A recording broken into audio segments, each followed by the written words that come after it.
Hi, I'm Redneck Computer Geek, and if you've ever watched my channel, you know one of my favorite phrases on the channel is a cheap welder and million-dollar ideas.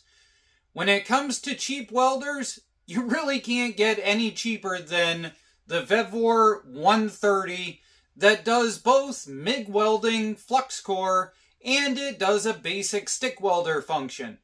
So I figured today we would build ourselves an outdoor table to be able to beat the snot out of. We also have a pipe bender that we got from Vevor.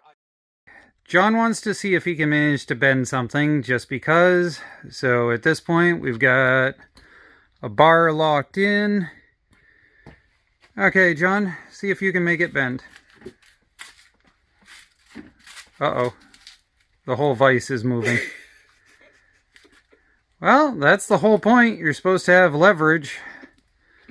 I think you did. I think you moved the whole vise. Let me see if I can lock this down a little bit tighter.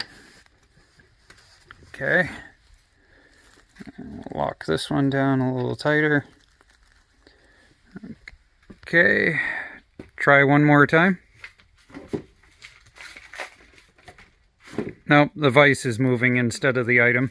It would be nice to have an outside table to mount them to and not have it in the way in the shop when it's not necessary. That being said, I think what we'll do is we'll weld one side of it with stick. We're going to be using 3/32, 60, let me see here, 6013 rod. I have found with the 110 stick welders, the 6013 rod set on 80 amp seems to be very consistent. It usually lays down a bead that's a little bit under 1/4 of an inch thick, and if you can't manage to fill in whatever it is with 1/4 of an inch wide bead, well, that's not my problem. And we're using the welding wire that came with it in order to go and do this build, but I do recommend Blue Demon welding wire if you're dealing with a flux core welder. Alright, let's be honest. I am not a professional grade stick welder. In all honesty, I have been 110 stick welding since I was 13 years old, which was 25 years ago. And the reason I chose this particular stick is because it's consistent. It's always somewhere between 60 to 80 amps. But as you can see here, I look like an idiot that has no idea what he's doing with 25 years of experience. I kept starting at 60 and turning it up. I'm at like 75 at this point. I move the ground, it still won't work. I crank it to 80. 85, 90, it gets a little more happy. Finally, I just get frustrated and I crank it all the way to 120. At this point, I just want these stupid legs on here, and at about 105, I start being able to lay a semi-reasonable bead on this thing. Now, the nice thing is, I can leave everything hooked up for the stick welder and switch a couple of buttons, dial in the MIG welder, and I'm off and running on something I'm very familiar with. At about 100 amps and the speed for the wire set accordingly, this thing burns beautifully.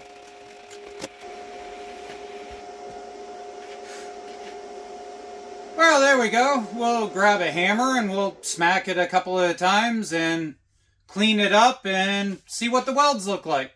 The nice thing is you can hear I hit the off switch on that quite a while ago. It thermally cooled itself down before finally shutting off. So at least it's got that functionality. Let's start with the positive, shall we?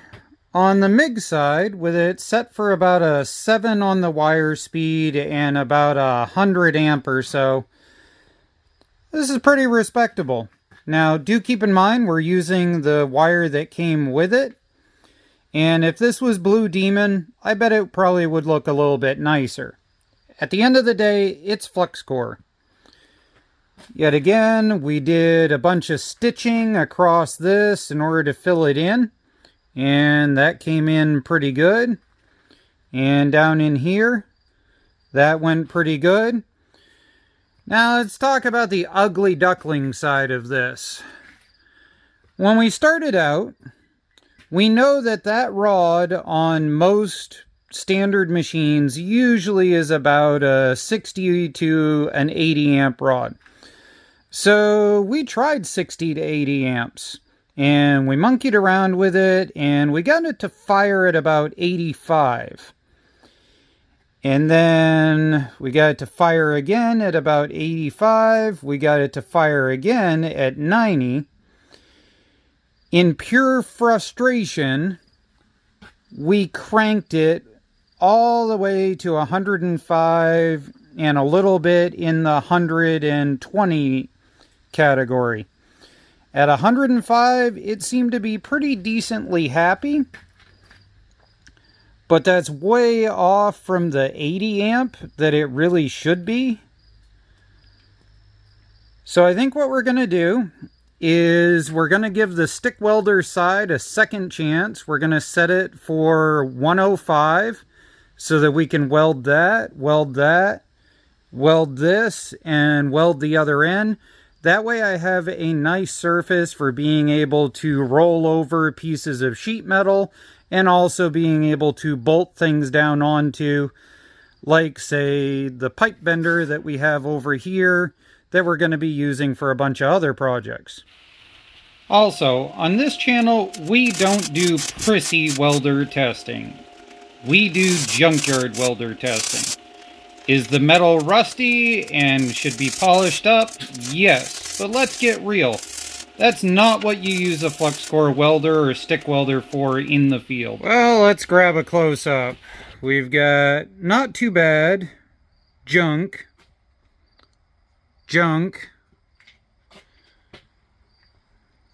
junkish, 100 amp, not too bad. A little bit of burn in on that one, but I think that may or may not have been before I adjusted.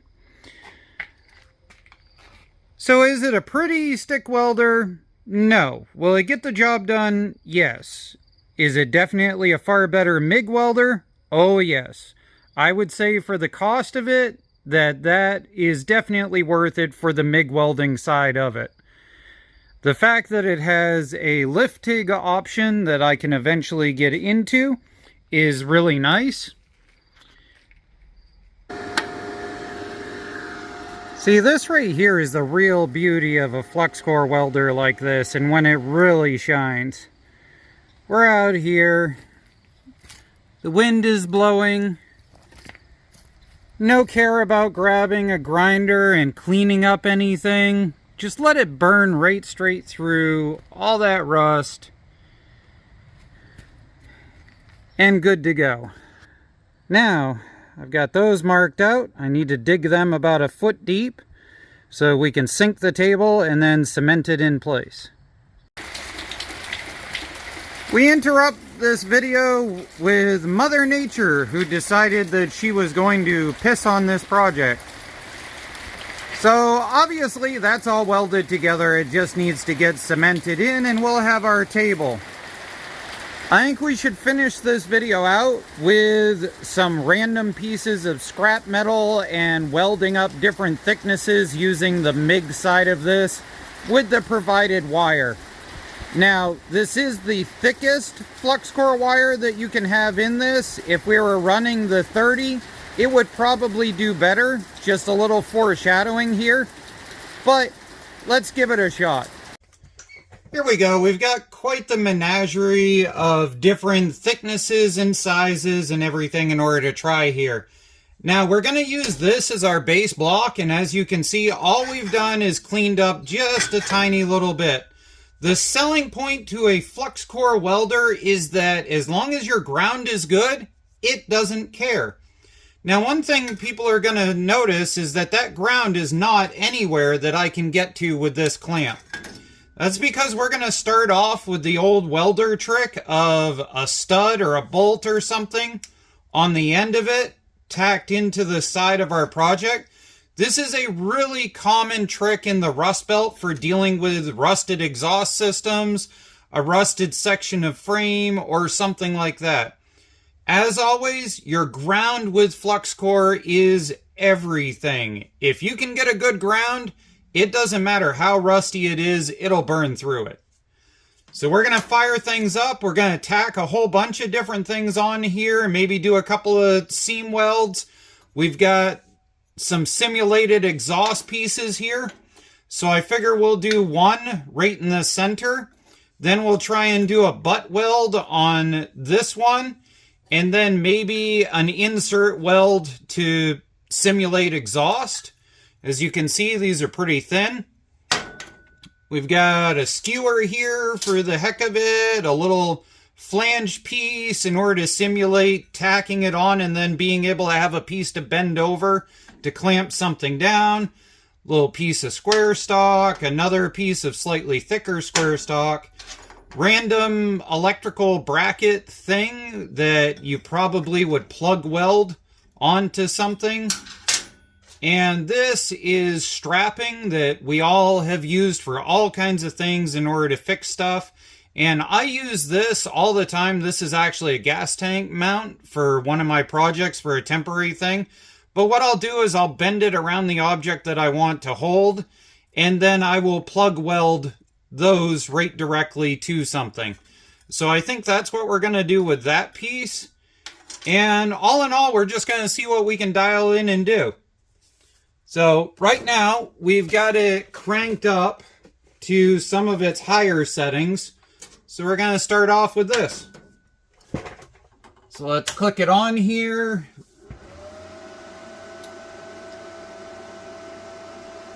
And one thing we definitely have figured out is that if your wire speed, if your amperage is about here, your wire speed is about right in here-ish. It's about 1.5 behind your amperage, which is interesting because my Fournet welder is the exact same way.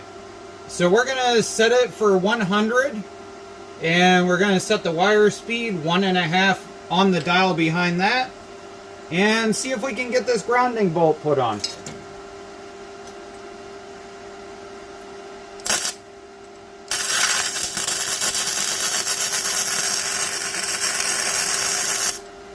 Oh yeah, no problem whatsoever. That grounding bolt secured without any issue.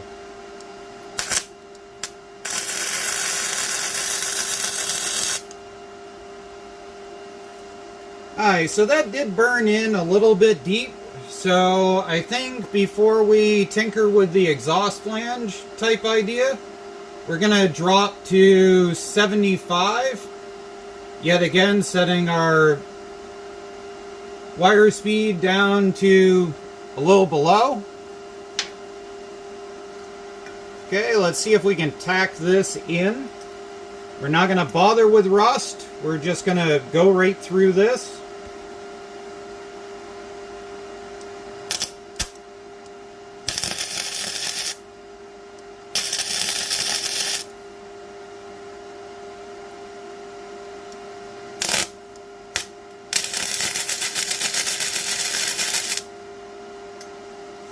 Now, one thing I have noticed while tack welding with this is that there is a delay before it seems to go off.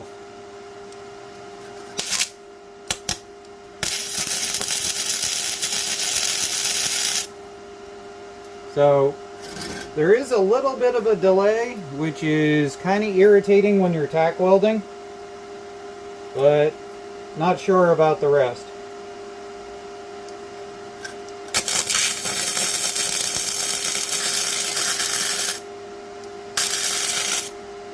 Now, we got a little bit of burn through there, so we're going to drop it down to 60. And see if that makes a difference.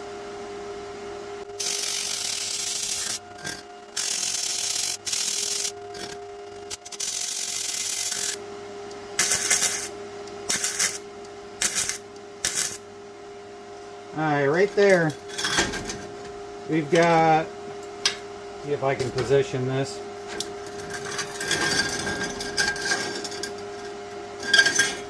Right there, we've got a burn through that we're chasing. So Where we've got that burn through right there, we're going to dial it way back. We're going to dial it back to like 40. Now this is not the right wire to try and do this gauge of pipe, but we're just going to see if we can tack and fill this burn through.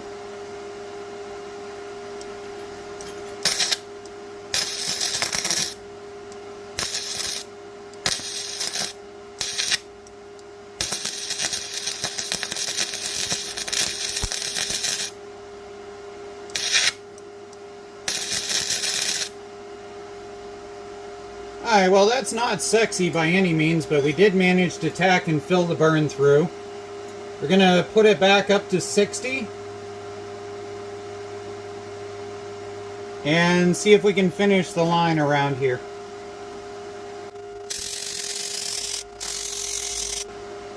Now, openly, I admit, we are cheating a little bit in that we're holding towards the thicker piece of metal right now.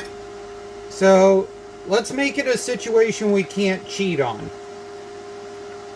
And see if we end up with burn throughs.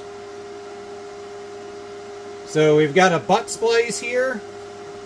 And we're going to tack it. We're at 60 right now.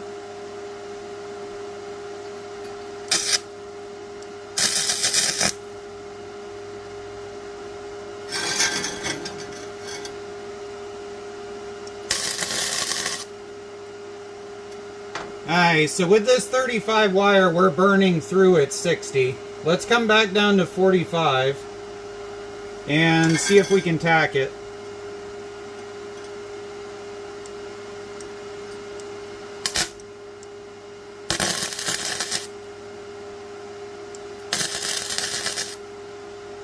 Okay, so at 45 we can tack definitely.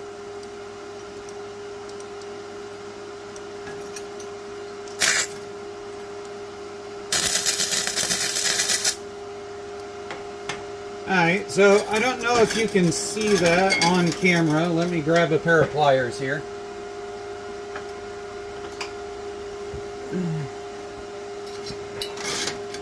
So, right there, I've got a burn through from where I was on 60.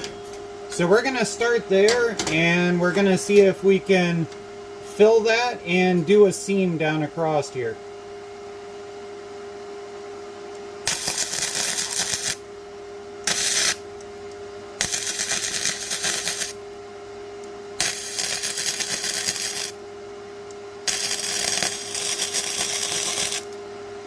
Oh yeah, that's going perfect.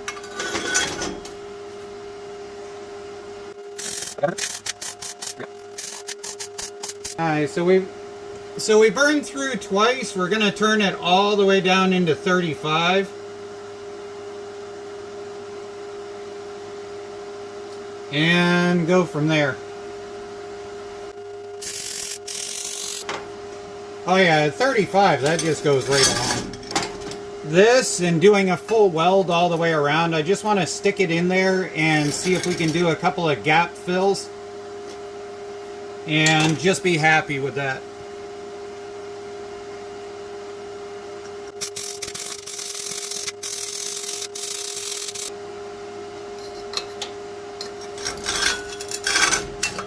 There we go.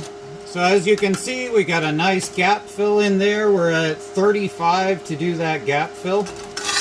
So that went really well.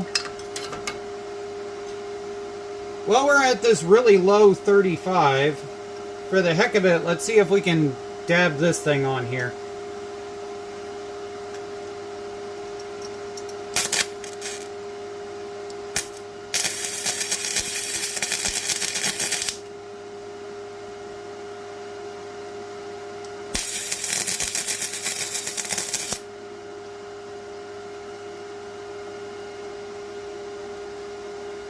Turn that up to 50 to finish the base.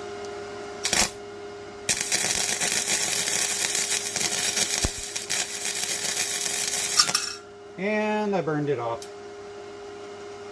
Alright, let's try that next to it one more time.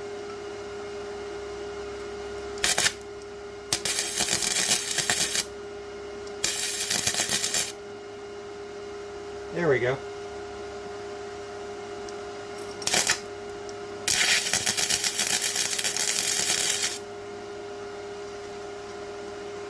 There we are.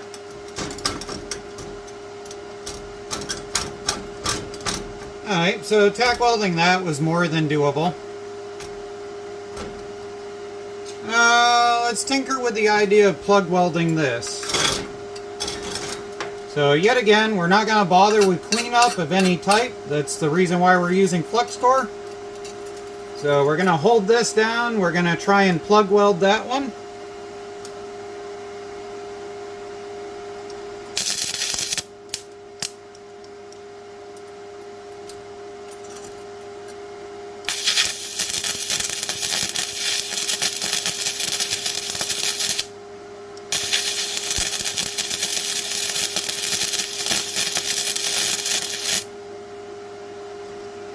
Alright, not a pretty plug weld, but that'll do. So let's try and plug weld this one.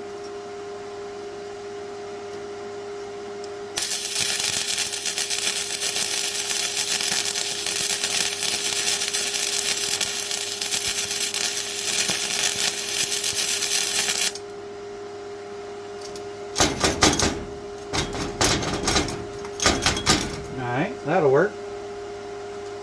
Let me see here.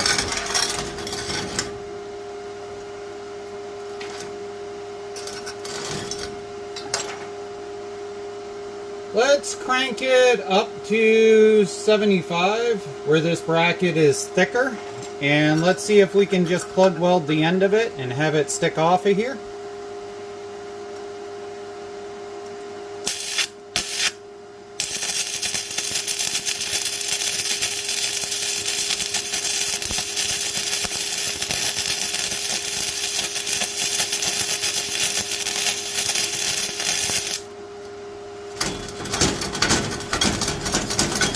Oh yeah, that's more than good enough. Okay. So,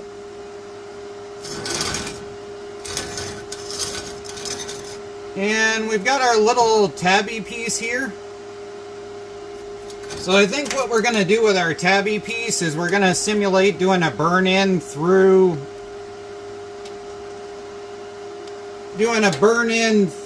the paint up here. So I'm going to tip this sideways. And we've got our ground on the cut edge over here, and we've got a cut edge right here. So we're just going to simulate burning this in right through the paint.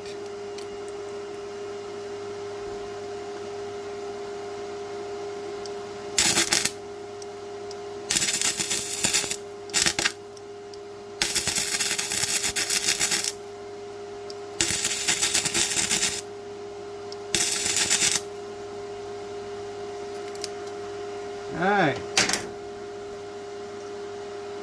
I don't think we need to go any further with those. I think we've covered everything.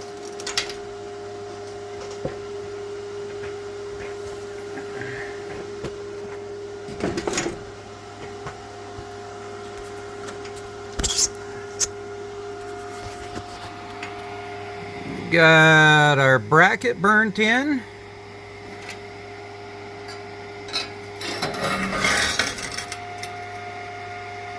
Ugly plug welds, better looking plug weld, exhaust seam,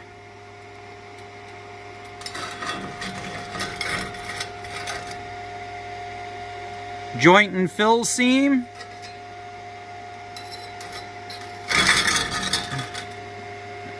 tiny point, which we burnt off once, but at 40 that burned in. We've got our grounding lug burnt in there at 100. I would say that I am very happy with that little machine. Thank you for watching, and I'll post a link for the machine down below, along with this new helmet that I'm working with that I absolutely love and adore.